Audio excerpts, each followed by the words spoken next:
দেখো, আগের ক্লাসগুলোতে আমরা ওই পারমাণবিক মডেলগুলো নিয়ে যে আলোচনা করেছিলাম, বোর মডেল, রাদারফোর্ড মডেল এবং সোমারফিল্ড মডেল, সেখানে এই মডেলগুলো না সবগুলোই হচ্ছে সিঙ্গেল ইলেকট্রন সিস্টেমের জন্য অ্যাপ্লিকেবল। মানে যাদের একটি ইলেকট্রন আছে, যেমন ধরো হাইড্রোজেন, তার নিউক্লিয়াসের বাইরে একটি ইলেকট্রন ঘুরপাক খাচ্ছে, তেমনি আয়নগুলোর মধ্যে হিলিয়াম প্লাস, লিথিয়াম 2+, এগুলো সবে আর ক্ষেত্রে একটি মাত্র ইলেকট্রন নিউক্লিয়াসের চারিদিকে ঘুরপাক খাচ্ছে। এই যে একটি ইলেকট্রন যাদের মধ্যে আছে, সেই একটি ইলেকট্রনের যে সিস্টেম বা স্পিসিস, তাদের ক্ষেত্রে আমরা যে মডেলগুলো আলোচনা করেছি সেখানে ব্যাপারগুলো অনেকটা সিম্পলি আলোচনা করেছি, সিম্পল হয়েছে ব্যাপারটা।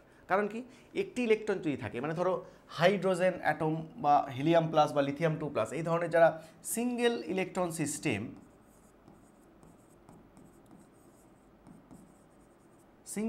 সিস্টেম যারা, তাদের কেমন থাকে বলতো, এই ধরো নিউক্লিয়াস তাদের এই ইলেকট্রনকে নিজের দিকে অ্যাট্রাক্ট করছে। এবার এই ইলেকট্রনটা একা থাকার দরুন সে কী করছে, পুরো এই বলটা, যেটা এই বলটা যে অ্যাট্রাকশন ফোর্সটা, সেটা পুরোটা ওর উপরেই পড়ছে, মানে ওই ফিল করছে। কিন্তু এই গল্পটি যদি আমরা সিঙ্গেল ইলেকট্রন সিস্টেম না করে যদি আমরা মাল্টি ইলেকট্রন সিস্টেমের ক্ষেত্রে ব্যাপারটাকে বুঝি, তাহলে মাল্টি ইলেকট্রনিক সিস্টেমের ক্ষেত্রে কী হবে?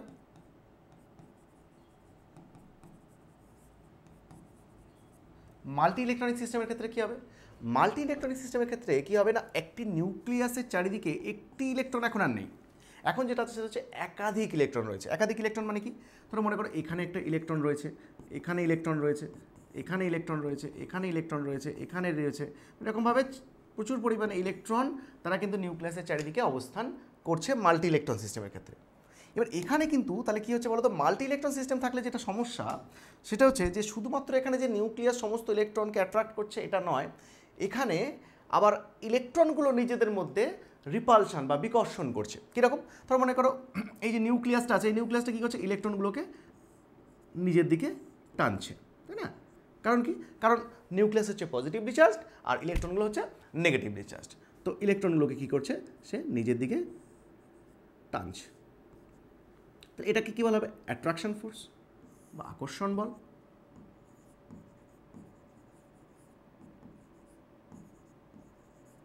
তাহলে এটা হচ্ছে আকর্ষণ বল।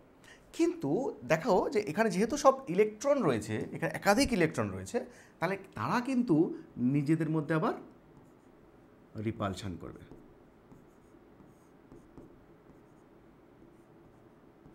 নিজেদের মধ্যে এরকম রিপালশন করবে। তাহলে এইগুলো দেখো, যেহেতু ইলেকট্রন, তাই জন্য এরা নিজেদের মধ্যে বিকর্ষণ করবে।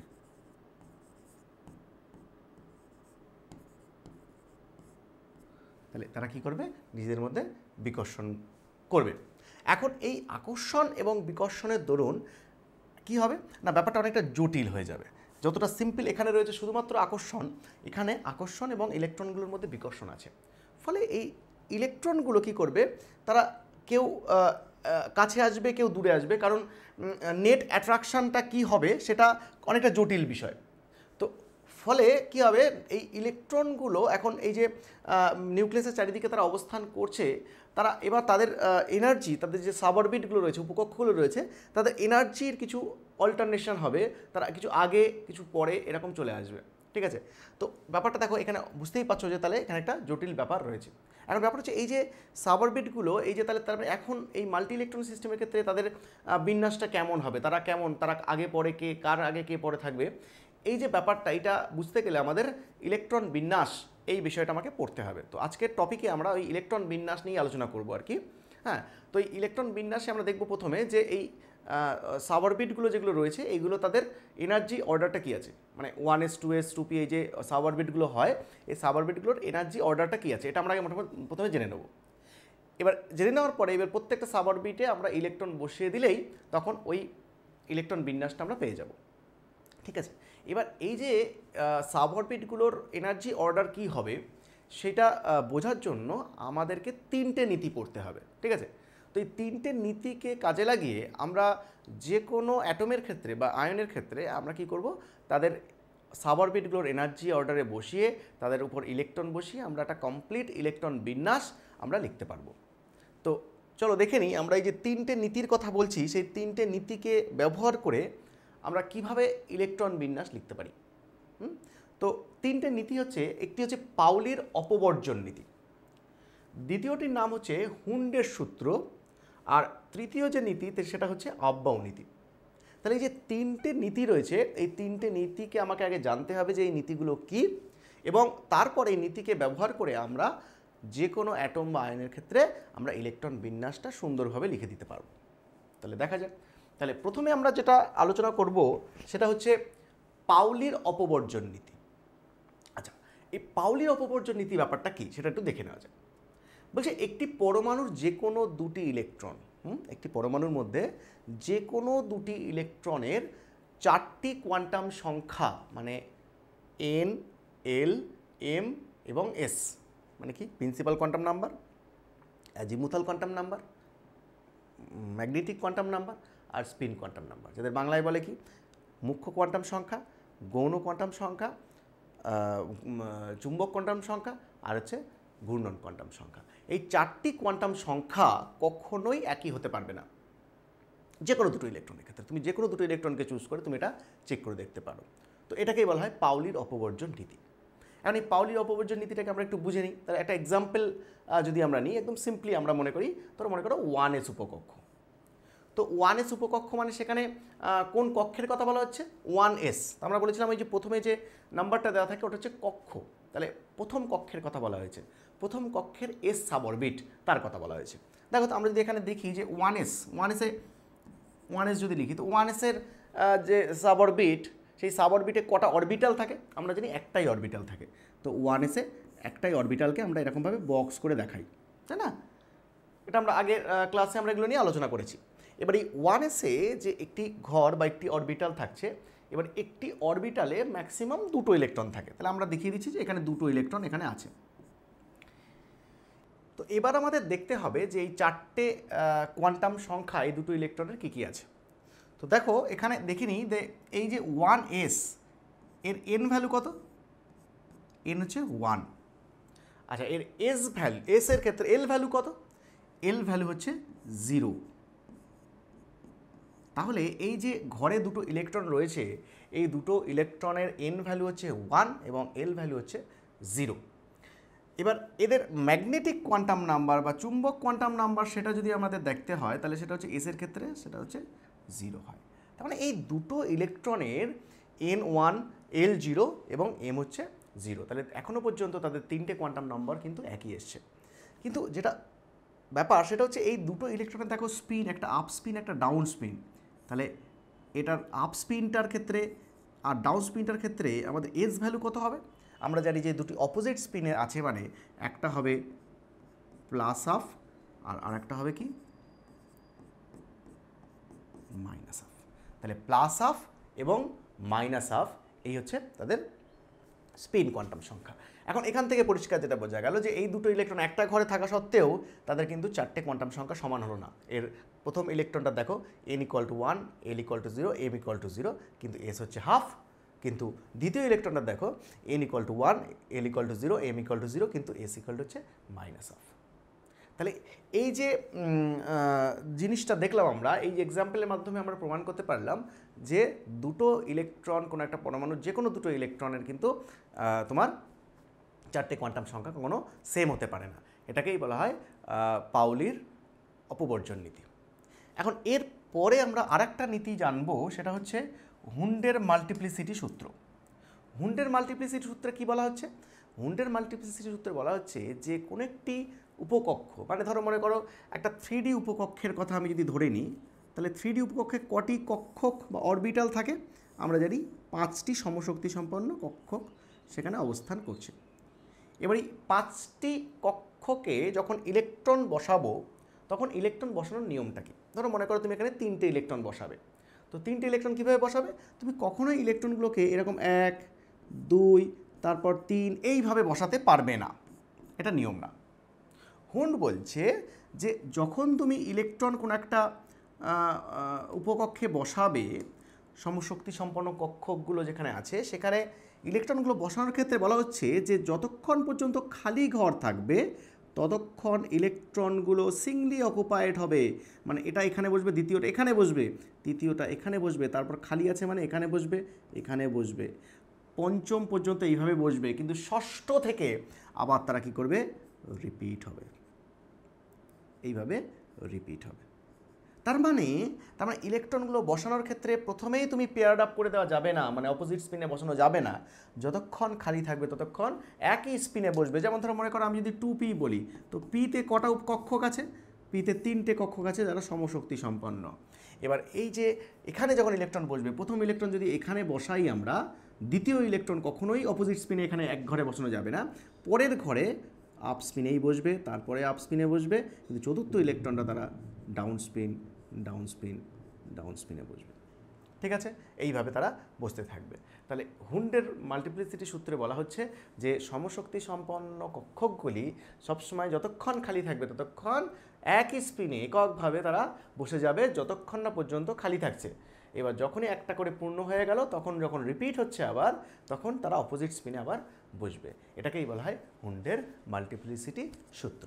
ঠিক আছে, এরপরে আমরা আরেকটি নীতি যেটা পড়ব সেটা সবচেয়ে বেশি ইম্পর্টেন্ট, সেটা হচ্ছে যে আব্বাও নীতি। এখান থেকে আমরা ইলেকট্রন বিন্যাসের যাবতীয় তথ্য পেয়ে যাব। বলছে যে এই যে সাব অরবিট বা উপকক্ষগুলো রয়েছে, এই উপকক্ষেরগুলো নির্দিষ্ট এনার্জি আছে। এই উপকক্ষ প্রত্যেকটির 1s 2s 2p এদের প্রত্যেকেরই এনার্জি আছে। এবার এই এনার্জি যদি থাকে, তাদের কারোর কম আছে কারোর বেশি আছে। তো আমরা কি করতে পারি, আমরা এদের এনার্জি অর্ডারে প্রথমে সাজাতে পারি কম থেকে বেশি, এবং নিয়ম হচ্ছে ইলেকট্রন যখন বসবে ওই উপকক্ষগুলোতে, তখন সবসময় নিম্নতর শক্তি স্তর যেটা, মানে কম শক্তি সম্পন্ন যেটা সাবঅরবিট বা উপকক্ষ, সেখানে আগে ভর্তি হবে, তারপরে বেশি শক্তি সম্পন্ন উপকক্ষে প্রবেশ করবে। এটা হচ্ছে অব্যাও নীতির প্রথম পয়েন্ট। সেখানে বলা হচ্ছে তাহলে কি, কম শক্তি সম্পন্ন যারা, তাদের সেখানেই ইলেকট্রন আগে বসবে, তারপর বেশি শক্তি সম্পন্ন উপকক্ষে তোমার ইলেকট্রনগুলো বসবে।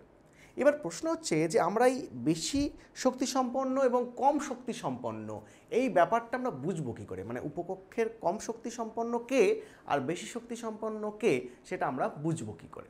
সেটা বোঝার জন্য আব্বাও আরেকটি রুল বলল, সেটাকে বলা হয় n+l রুল।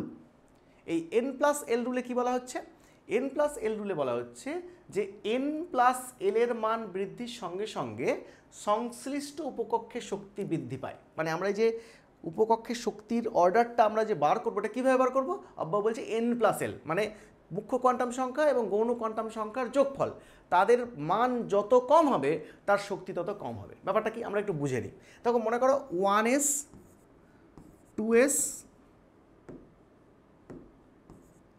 2p আর 3s, আমি এই কয়েকটা উপকক্ষকে নিয়েছি। এখন এই প্রত্যেকের যদি আমরা n+l বার করি, তাহলে এর হচ্ছে 1+0 মানে 1, এটা 2+0, এসের ক্ষেত্রে এল এর মান 0, আচ্ছা তাহলে হচ্ছে 2, আচ্ছা 2+p এর ক্ষেত্রে এল ভ্যালু হচ্ছে 1, তাহলে এটা হচ্ছে 3, আর এটা হচ্ছে 3+ এসের ক্ষেত্রে 0 মানে এটাও 3। এখন আমরা এই সূত্র অনুযায়ী বা নীতি অনুযায়ী আমরা বলতে পারি যে n+l মান যার কম হবে তার শক্তি কম হবে। তার মানে শক্তির ক্রমটা কী হবে, 1s সবচেয়ে কম হবে কারণ এর মানটা 1, তারপর 2, তাহলে এটা এনার্জিটিক্যালি হায়ার হবে, তারপর এটা 3 এসছে, তার মানে এনার্জিটিক্যালি এটা হায়ার হবে, এটা বলতে পারি। কিন্তু যেটা সমস্যা সেটা হচ্ছে যে 2p এবং 3s এদের ক্ষেত্রে যদি আমরা দেখি, তাহলে এদের ক্ষেত্রে দেখো যে এদের ক্ষেত্রে কিন্তু দুটোরই মান 3 এসছে, তাহলে আমাদের n+l তো সমান চলে আসছে, তাহলে সেক্ষেত্রে কি এদের এনার্জি সমান? উত্তর হচ্ছে না। তো যাদের ক্ষেত্রে এরকম n+l সমান চলে আসবে, তাদের ক্ষেত্রে আমাকে আবার পরের একটা রুল, পরের একটা আব্বাও নীতির পরের পয়েন্ট আমাকে জানতে হবে।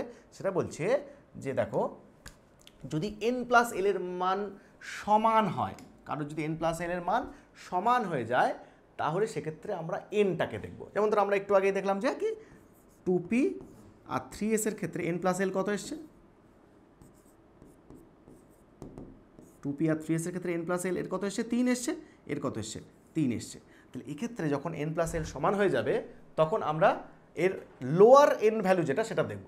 আচ্ছা লোয়ার n ভ্যালু মানে কি, লোয়ার n ভ্যালু এখানে 2 আর এটা 3, তারপরে লোয়ার n হচ্ছে 2, এটা হচ্ছে 3। তাহলে এক্ষেত্রে যার লোয়ার n হবে তার এনার্জি কম হবে। তাহলে এখানে এনার্জি কি হবে, এনার্জি হবে 2p < 3s। তাহলে 2pর এনার্জি 3s এর থেকে কম হবে। তাহলে কিসে বেসিসে বললাম?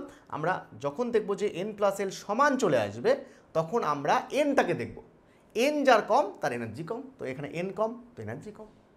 ঠিক আছে, তাহলে এই হচ্ছে অব্বাও প্রিন্সিপাল বা অব্বাও নীতি। এখন এই নীতি তিনটেকে কাজে লাগিয়ে আমরা সমস্ত উপকক্ষকে একটি নির্দিষ্ট শক্তি ক্রমে সাজাতে পারি। তো দেখো আমরা যদি এর শক্তি ক্রমে সাজাই তাহলে ব্যাপারটা কেমন দাঁড়ায় খেয়াল করো। আমরা দেখো 1s 2s 2p এভাবে দেখো পুরো সাজিয়ে দিয়েছি, এটাকে জাস্টিফাই করতে হবে। তাহলে জাস্টিফাই করবো কীভাবে? তাহলে জাস্টিফাই করার ক্ষেত্রে দেখো এখানে 1s মানে n প্লাস এল কত, এখানে 1s মানে n প্লাস এল, এর হচ্ছে কত, এটা 1 প্লাস 0 মানে 1, এটা কত 2 প্লাস 0 মানে 2, 2 প্লাস 1 মানে 3, 3 প্লাস 0 মানে 3, 3 প্লাস 1 মানে 4, 4 প্লাস 0 মানে 4, 3 প্লাস 2 মানে 5, 4 প্লাস 1 মানে 5, 5 প্লাস 0 মানে 5, 4 প্লাস 2 ডি মানে 2, তাহলে এটা হচ্ছে কত 6, এটা কত হলো 5 প্লাস 1 6, 6s মানে 6, 6 প্লাস 0 6, 4f 4 প্লাস f মানে 3, তাহলে 4 প্লাস 3 মানে 7, 5 প্লাস 2 মানে 7, 6 প্লাস 1 7। ঠিক আছে, তারপরে এইভাবে এটা হচ্ছে কত 7 প্লাস 0 মানে 7, 5 প্লাস 3 মানে 8, 6 প্লাস 2 মানে 8 অ্যান্ড সো অন। তাহলে এইগুলো প্রত্যেকটার আমরা n প্লাস এল কিন্তু লিখে নিলাম। এবার তুমি দেখো এর উপরই যদি আমরা অব্বাও প্রিন্সিপাল অ্যাপ্লাই করি তাহলে দেখো 1 2 3 এনার্জি বাড়ছে, কিন্তু 3 3 সমান হয়ে গেছে, তাহলে এখানে যার কম n সেটা কম এনার্জি, তাহলে 2p কম। আচ্ছা এখানে আবার 4 বেশি, 3 থেকে 4 এগুলো এনার্জি বেশি, তাহলে কিন্তু 4 এর মধ্যে আবার দেখো 3টা n ভ্যালু কম, তাহলে এনার্জি কম। সিমিলারলি 3d 4p 5 5 হয়েছে, তাহলে সেক্ষেত্রে 3 যেহেতু 4 এর আগে আছে তাহলে এনার্জি কম হবে। ঠিক একই রকমভাবে এখানে দেখো প্রত্যেকটা যদি আমরা জাস্টিফাই করি দেখি তাহলে দেখো প্রত্যেকটা মিলে যাচ্ছে, তাহলে করে এই হচ্ছে এনার্জির অর্ডার হবে 1s 2s 2p 3s 3p 4s 3d 4p 5s 4d 5p 6s 4f 5d 6p 7s 5f 6d। এইটা হচ্ছে তোমার এনার্জি অর্ডার। এবার এই এনার্জি অর্ডার যেটা আমরা লিখলাম সেখানে দেখো আমাদের কিছু কিছু জায়গায় দেখো 1 2 3 3 4 এর পর আবার 3d চলে আসছে, 4 এর পর 3, আবার দেখো 4p 5 এর পরে 4, আবার 6 এর পরে আবার 4। তাহলে এই যে জিনিসগুলোকে আমরা মেমোরাইজ করবো কী করে, আমরা মনে রাখবো কী করে, ঠিক আছে? তো এটা আমরা একটু সহজে দেখে নিই। দেখো কীভাবে মনে রাখবে। দেখো প্রথমে হচ্ছে 1s 2s 2p 3s 3p এই পর্যন্ত কোনো সমস্যা নেই। এইবার এই যে 4s থেকে যে সমস্যাটা তৈরি হলো সেটা হচ্ছে দেখবে 1s তারপর 2s 2p তারপর 3s 3p, তাহলে 4s 4p হওয়ার কথা ছিল কিন্তু মাঝখানটা 3d ঢুকেছে, তার মানে 4s 4pর মাঝখানে একটা 3d ঢুকেছে এটা। আবার দেখো 5s এর পর 5p থাকার কথা কিন্তু মাঝখানে 4d ঢুকেছে, তার মানে তুমি দেখো এর পর থেকে 4s 4p তার মাঝখানে একটা d ঢুকবে, কিন্তু কোন d 4 4 তার মানে তার আগেরটা মানে 3। দেখো 5s 5p তার মাঝে d ঢুকবে, কোন d 5 5 তার আগেরটা মানে n-1, তাহলে এটা কত হলো 4। ঠিক একই রকমভাবে 6 এর ক্ষেত্রে গিয়ে যেটা হবে 6s 6p তার মাঝে 5d ঢুকবে, 6s 6pর মাঝে 5d ঢুকবে, এবার তার সঙ্গে একটা f ঢুকবে সেটা হচ্ছে 4f, সেটা হচ্ছে আগে ঢুকবে। এই জায়গাটা মনে রাখতে হবে। তাহলে এই জায়গাগুলো একটু মনে রাখতে হবে। সেটা হচ্ছে 1s 2s 2p 3s 3p, তারপর কি 4s আর 4pর মাঝখানে 3d, 4s 4p মাঝখানে 3d, 5s 5p মাঝখানে 4d, 6s 6p মাঝখানে 4f 5d and so on. ঠিক কী হবে? 7s এবার 7p এখানে থাকবে পাশে, তার আগে মাঝখানে কী আছে 5f 6d মানে n-2f আর n-1d। তাহলে এই হচ্ছে তোমার কমপ্লিট ইলেকট্রনিক কনফিগারেশন বা এনার্জি অর্ডার অফ সাবঅরবিট। ঠিক আছে, তাহলে এইটাকে আমরা লিখতে যে জানলাম এখান থেকেই এবার আমরা যে কোনো অ্যাটমের ইলেকট্রনিক কনফিগারেশন লিখতে পারবো। ঠিক আছে, তাহলে দেখো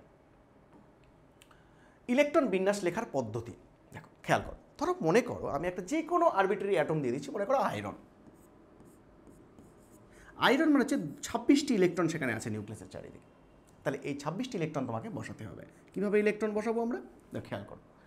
আমরা কীভাবে লিখেছি 1s 2s 2p 3s 3p, তারপর কি 4s, তারপর 3d, হ্যাঁ 4p অ্যান্ড সো অন। দেখো এবার 26টা ইলেকট্রন তোমাকে বসাতে হবে। দেখো 26টা ইলেকট্রনের মধ্যে দেখো এসগুলোতে সবসময় ম্যাক্সিমাম 2টো ইলেকট্রন বসে, পিতে 6টা, ডিতে 10টা আর এফে 14টা। এগুলো আমরা আগের দিন ক্লাসে বলেছি। এখন 1s-এর ক্ষেত্রে সেখানে তাহলে 2টো ইলেকট্রন আমি বসিয়ে দেবো ম্যাক্সিমামগুলো বসিয়ে দাও। 2, এখানে কটা 6, এখানে 2, এখানে 6, কটা হলো 2 2 4 আর 6 10 12 18। আচ্ছা এটা হচ্ছে 2 20। আচ্ছা এবার দেখো 3D-তে কটা হবে 20 আর 26, 6টা বাকি রয়েছে, তাহলে এই 6টা এখানে বসে যাবে। তাহলে এই হলো তোমার কনফিগারেশন। তাহলে আমাদের 4p-টা লাগছে না, তাহলে আমি 4p-টা মুছে দিলাম। তাহলে এখানে হয়ে গেল আয়রনের কনফিগারেশন এটা। ঠিক একই রকমভাবে আমরা যদি মনে করো জিঙ্কের কনফিগারেশন লিখব, তাহলে জিঙ্ক মানে হচ্ছে 30 তার পারমাণবিক ক্রমাঙ্ক। তাহলে জিঙ্কের ক্ষেত্রে কী হবে একই রকমভাবে 1s2 2s2 2p6 3s2 3p6 4s2 এ পর্যন্ত হলো কথা 20টা। এবার আরও 10টা যেটা আছে সেটা ডিতেই বসে 10টা, তাহলে 3d 10। এইভাবে আমরা লিখতে পারি। ঠিক একই রকমভাবে মনে করো আমরা যদি সোডিয়ামের ক্ষেত্রে লিখি, তাহলে সোডিয়ামের ক্ষেত্রে কত হবে, সোডিয়াম মানে 11, তাহলে একই অর্ডারে এইভাবে লিখে নেবে 1s2 2s2 2p6, এই হলো 10টা। আর তাহলে 3s-এ কটা হবে 3s-এ হবে একটা, তাহলে 3s1। এই হয়ে গেল ইলেকট্রনিক কনফিগারেশন। তাহলে এইভাবে তোমরা সুন্দরভাবে ইলেকট্রনিক কনফিগারেশনগুলো সবার ক্ষেত্রে লিখতে পারবে। এবার দেখো কিছু কিছু এলিমেন্ট আছে তোমাদের একটু মনে রাখতে হবে, যাদের ইলেকট্রনিক কনফিগারেশনটা না নর্মালি যে আমরা লিখেছি তার থেকে একটু ব্যতিক্রম হয়।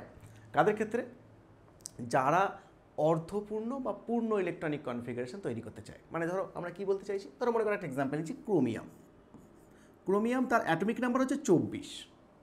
এবার এই ক্রোমিয়ামের ইলেকট্রনিক কনফিগারেশন যদি আমরা লিখি তাহলে এটা হয় 1s2 2s2 2p6 3s2 3p6 4s2 3d4, এটা হয়, এটা হওয়া উচিত। কিন্তু বাস্তবে এই কনফিগারেশন দেখো এই পর্যন্ত 20 আর 4 24 এই পর্যন্ত এটা হওয়া উচিত, কিন্তু বাস্তবে এই কনফিগারেশনটা হয় না।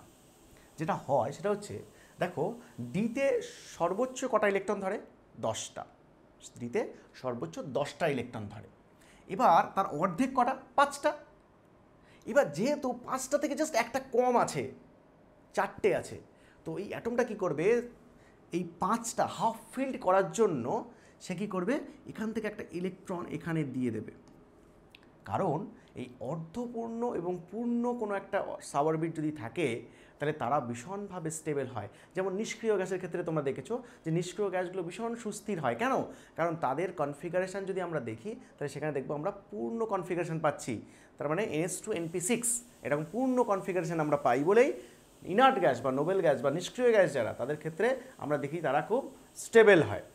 এখন এই যে একটা ইলেকট্রন এখান থেকে এখানে চলে গেল, তাহলে এই চলে যাবে কেন? কারণ এটা যদি চলে যায় তাহলে 3d5 কনফিগারেশন হবে, আর 3d5 d5 হাফ ফিল্ড, তাহলে এটা ভীষণ স্টেবল হবে। তাই জন্য এই কনফিগারেশন না হয়ে ক্রোমিয়াম কি করবে, এটা করবে হচ্ছে 1s2 2s2 2p6 3s2 3p6 4s1 3d5, কারণ এটা কি, এটা অর্ধপূর্ণ। ঠিক আছে, ওই জন্য এটা ভীষণ স্টেবল হবে। তো এটা যদি ক্রোমিয়ামের ক্ষেত্রে মনে রাখবে, ক্রোমিয়ামের ক্ষেত্রে কনফিগারেশন কিন্তু তোমার 3d5 4s1, not 4s2 3d4। তাহলে এটা কিন্তু একটা কেস হয়ে গেল। এছাড়া আরেকটা আমি লিখে রাখছি, তাহলে কপার মানে হচ্ছে 29 নর্মাল কনফিগারেশন কী হওয়া উচিত ছিল, 1s2 2s2 2p6 3s2 3p6 4s2 3d9, এটা হওয়া উচিত ছিল। দেখো তাহলে 29 এটা হয়, এটা পর্যন্ত 20 আর 9 29 হওয়ার কথা, কিন্তু বাস্তবে এটা হয় না। কি হয়, সে একই গল্প। এটা যদি কোনো কারণে একটা ইলেকট্রন নেয় তাহলে 3d10 মানে ফুলফিল্ড হয়ে যাবে। তো ফুলফিল্ডগুলো ভীষণভাবে স্টেবল হবে, হাফ ফিল্ড ফুলফিল্ড। তো কী করবে, একটা ইলেকট্রন এখান থেকে এখানে জাম্প করবে, তাহলে কী হবে 1s2 2s2 2p6 3s2 3p6 আর এটা হয়ে যাবে 4s1 3d9 3d10 sorry 3d10 তাহলে 4s1 3d10 হয়ে যাবে। তার মানে এইটা হয়ে যাবে স্টেবল, কারণ কি এইটা হয়ে যাচ্ছে সম্পূর্ণরূপে পূর্ণ বা পূর্ণ, তাই না? তাহলে পূর্ণ উপকক্ষ যদি হয় তাহলে সেক্ষেত্রে সেটা কিন্তু স্টেবল হয়ে যাবে। তো এই কনফিগারেশন দুটো মনে রাখবে, এদের ক্ষেত্রে কিন্তু এই হাফ ফিল্ড এবং ফুল ফিল্ড এই গল্পটা রয়েছে।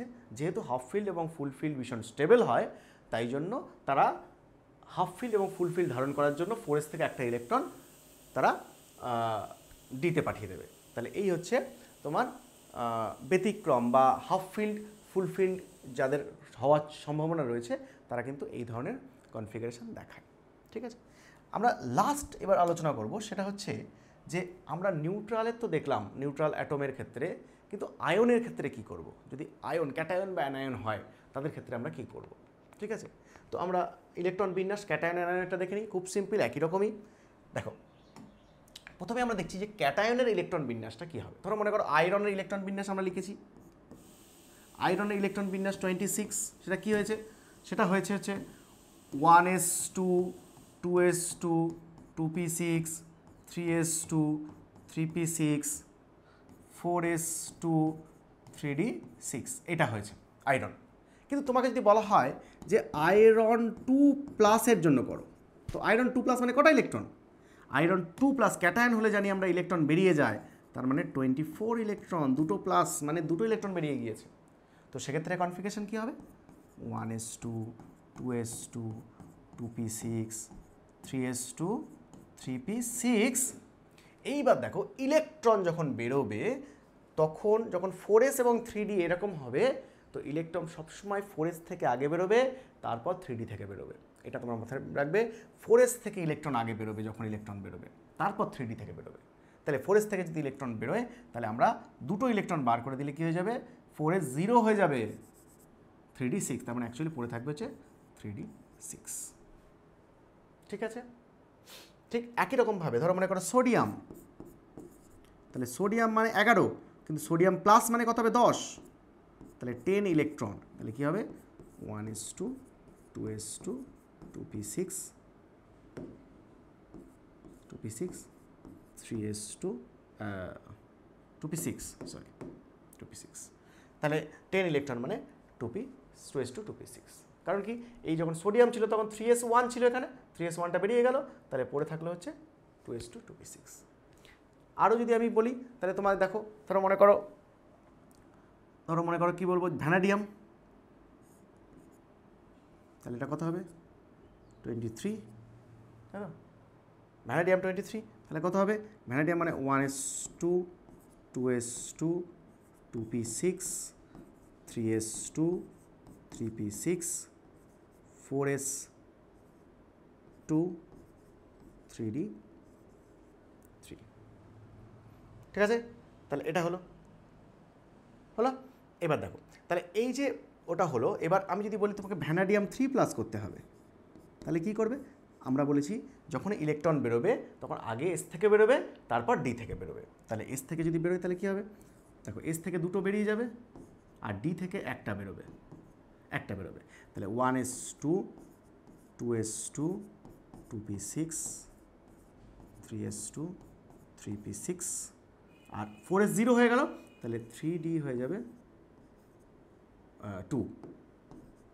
তাহলে এই হয়ে গেল কনফিগারেশন। তাহলে যখনই আমরা আয়ন করব তখন এরকমভাবে ইলেকট্রন বার করতে হবে। যদি এরকম ডি কন্টেনিং ইলেকট্রন থাকে তাহলে আগে 4s থেকে বার করতে হবে, তারপর 3 থেকে ইলেকট্রন বেরোবে। তাহলে এটা গেল হচ্ছে ক্যাটায়নের ইলেকট্রনিক কনফিগারেশন। এরপরে যেটা, সেটা হচ্ছে অ্যানায়নের ইলেকট্রন বিন্যাস। অ্যানায়নের, তো অ্যানায়নের ইলেকট্রন বিন্যাসের ক্ষেত্রে কী হবে? ধরো মনে করো তোমার বলা হলো ফ্লোরিন, তো ফ্লোরিন 9, তার ইলেকট্রনিক কনফিগারেশন কী হলো? 1s2 2s2 2p6 2p5, এই হয়ে গেল 9টা। কিন্তু যদি বলা হয় তোমাকে F- করো মানে 10 ইলেকট্রন, তখন তুমি কি করবে? 10 ইলেকট্রন মানে 1s2 2 2s 2 2p 6 এটা হয়ে যাবে, কারণ 10 ইলেকট্রন মানে একটা ইলেকট্রন এক্সট্রা হয়ে গেল। ঠিক আছে, বোঝা গেল? তাহলে এইরকমভাবে আমরা কিন্তু অ্যানায়নের ইলেকট্রনিক কনফিগারেশন করার ক্ষেত্রে ইলেকট্রন অ্যাড করব, তাহলে যা নিউট্রাল থাকবে তার থেকে যতগুলো অ্যানায়ন ততটা ইলেকট্রন অ্যাড করতে হবে। তাহলে এই হচ্ছে ইলেকট্রন বিন্যাস লেখার পদ্ধতি। তোমরা একটু প্র্যাকটিস করে নেবে অন্যান্য এলিমেন্টের ক্ষেত্রে কী হবে। তো প্র্যাকটিস করে নিলে দেখবে ব্যাপারগুলো অনেক সহজ। তোমাকে জাস্ট মনে রাখতে হবে হচ্ছে এনার্জি অর্ডারটা মনে রাখতে হবে, যে এই সাবঅরবিটগুলোর এনার্জির অর্ডারটা কী আছে, আর তার সঙ্গে ওই নীতিগুলো একটু জেনে রাখবে যে কোন নীতিগুলো কী বলছে। বোঝা গেল? তাহলে এটা হচ্ছে ইলেকট্রন বিন্যাস লেখার পদ্ধতি।